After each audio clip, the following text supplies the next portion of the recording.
दोस्तों, जब भी हम सरिया के जॉइंट की बात करते हैं तो हमारे मन में दो तीन बातें आती हैं। यहाँ पे तीन फॉर्म निकल के आते हैं। जब भी सरिया की बात करते हैं तो वो केवल तीन प्रकार से जोड़ा जा सकता है, जैसे कि कपलिंग के द्वारा जोड़ा सकता है और लैपिंग के द्वारा जोड़ा जा सकता है। उसके बाद जो है वेल्डिंग के द्वारा जोड़ा जा सकता है।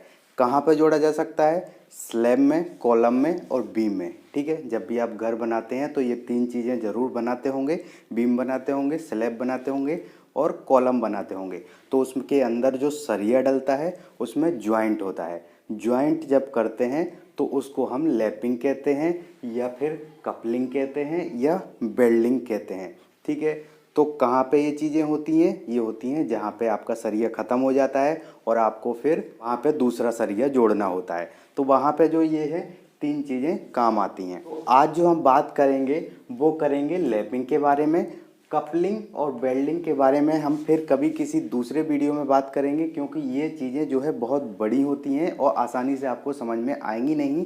और जो हमारे चैनल का कॉन्सेप्ट है वो आसानी से समझाने का है, इसलिए पार्ट बाई पार्ट आगे हम समझते जाएंगे। अभी फ़िलहाल समझिए लैपिंग के बारे में। कपलिंग और वेल्डिंग अभी आधुनिक तरीके हैं, नए तरीके हैं। कपलिंग थोड़ा कॉस्टली पड़ता है, वेल्डिंग भी पड़ता है, लेकिन लैपिंग छोटे घरों के लिए कॉस्टली नहीं पड़ता है। तो हम लैपिंग के बारे में समझेंगे। छोटे घर बनाते हैं तो आप लैपिंग ही करते हैं, ज़्यादा मोस्ट पॉपुलर यही एक तरीका है सरिया को ज्वाइंट करने का। तो लैपिंग की हम बात करेंगे, ये कहाँ पे कितना कैसा होता है, क्या इसका फॉर्मूला है, आगे हम समझते हैं। वीडियो को आप पूरा ध्यान से देखते रहिए।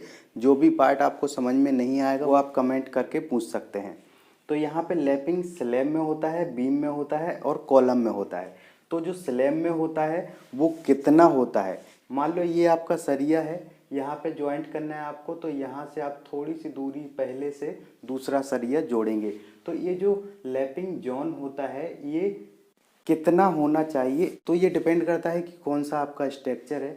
तो आपका स्लैब है तो यहाँ पे 60D होता है। 60D मतलब कि आपका जो सरिया है उसका जो डाया है उसका आप 60 से मल्टीप्लाई कर दीजिए। मान लीजिए आपका 10 का सरिया है तो 60 इंटू 10 कर दीजिए, तो आपका 600 mm यहाँ पे आ जाता है। तो यहाँ पे स्लैब में आपको 600 mm की लैपिंग देना है।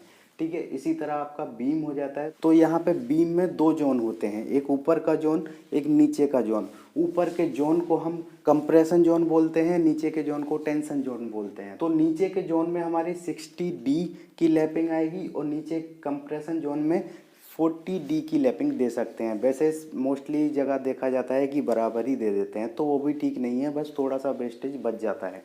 नेक्स्ट बात करेंगे कॉलम की। तो कॉलम में जो लैपिंग होती है वो 45D आप दे सकते हैं। 45D यानी कि 45, अगर आपका 10 का सरिया है तो आप यहाँ पे 450 की लैपिंग दे सकते हैं। 450 यहाँ पे mm की बात कर रहा हूँ मैं।